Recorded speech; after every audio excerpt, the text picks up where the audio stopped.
Hello, everyone. Thanks again for joining us in this exciting series on diverging lenses. So previously, we did some work on converging lens.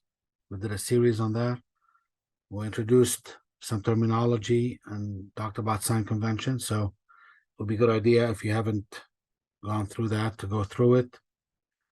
In the previous video in this series, we did talk about an image of an object outside the focal point using two techniques, ray tracing and thin lens equation. Today, we will do the object inside the focal point, and then we'll finish the series with a couple of videos, exercises. Okay? So, again, thanks for joining us. Please like, subscribe, share everywhere, and hit that notification bell so you'll know when we release new material. So let's begin. So we're doing ray tracing for an object. Here's the focal point, and the object is inside it. That's the solid yellow. And the first ray is basically a ray, again, that comes in parallel to the optical axis, but it leaves the lens, diverges, as if it's coming from the near focal point. Yeah, the focal point is behind the object, but that's all right. It has to appear to be coming from this point. So draw a line like this to here. Oops. I don't want to do that. And then it just goes straight up. Now, then the next line is the green line, which is a line through the vertex or the center, just keeps going on. And the orange one, it's a line that appears to be going through the far focal point. If you just draw a straight line as if it's coming here, the lens interrupts it and it goes parallel. And these guys meet back here. They don't meet over here. See that? They don't meet here. But we project them backwards. The blue and the orange, they go back. But the green is on itself. Okay, so to project it backwards. And they meet over here. Here's the tip. Now this becomes the location of the image right there. And again, the image is virtual, upright. It's, again, farther to the right than the object, and it's smaller than the object. Okay? So in this setup right here, okay, we have the object, so D sub O, again, if you take each to be 5 units, so 1, 2, 3, 4, so that's 20. And then F is at 30, but it's a negative. H sub O, the height of the object,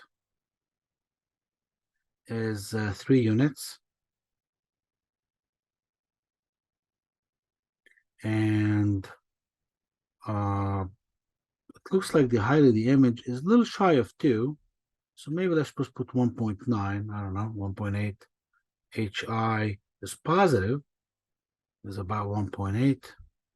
And then we have the image is located closer to well, this is 5, 10, closer to 10 than 15. So let's just say roughly 12. This is D sub I. 11 and a half, 12, something like that. So maybe 12. 12, yeah. Anyways, let's just go ahead and see.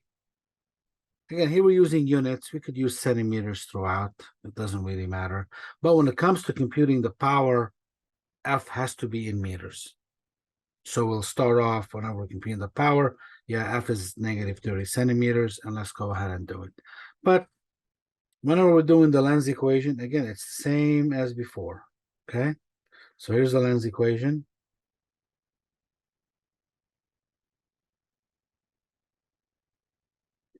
One over F is 1 over DI plus 1 over DO. And again, just a reminder, F and DI are both negative, they're both less than 0. So let's isolate DI.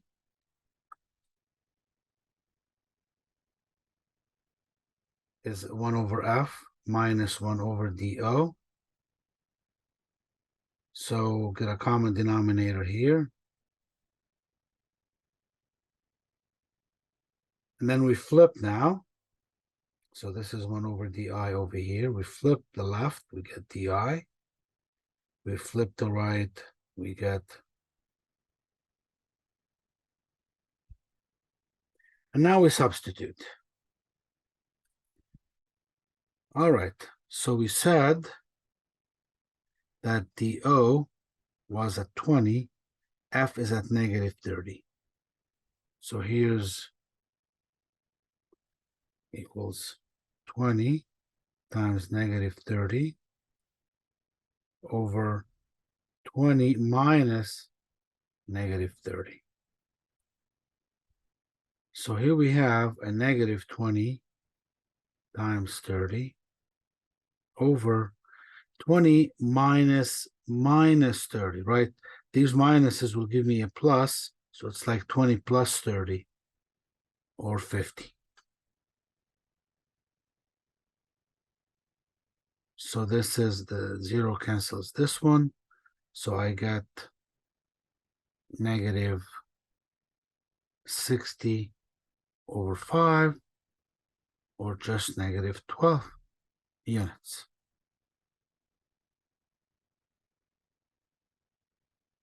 Okay, and again, if we look here, it's roughly at the 12 unit mark. And again, negative means it's on the same side. It's on the left side of the lens, same side as the object, and it's virtual pointing up. Okay. In this case, again, it's a little magnified by maybe, it's like 2/3 its original height. So we'll have to compute that one. So here's the D sub I. Now F was a negative 30, let's say centimeters, which is negative 30 over 100 meters, which is negative 3 over 10 meters. We had the same focal length in the previous video. We should get the same power in this one. So if this is F in meters, then the power is 1 over F, which is negative, which is 1 over negative 3 over 10, which is negative 10 over 3 diopters. Okay? There's the power.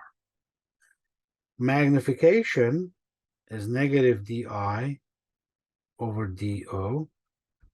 And if you want to just see how large it is, okay, or what the magnification is, and again, always for a diverging lens, the object, if it's just a lens, again, it's just one lens, the image is always smaller than the object.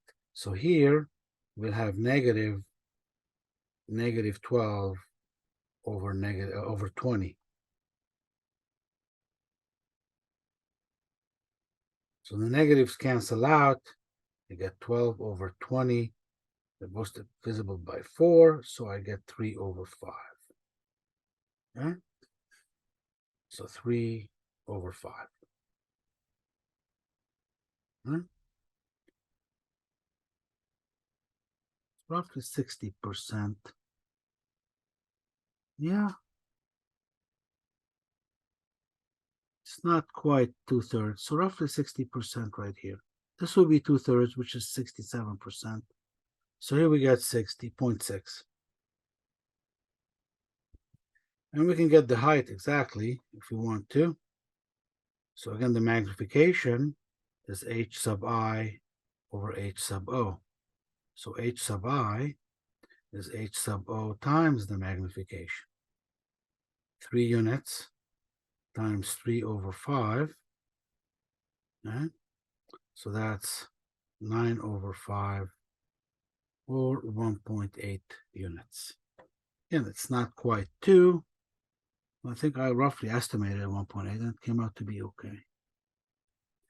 All right, so again, in this example, we were a little more accurate than the other one. And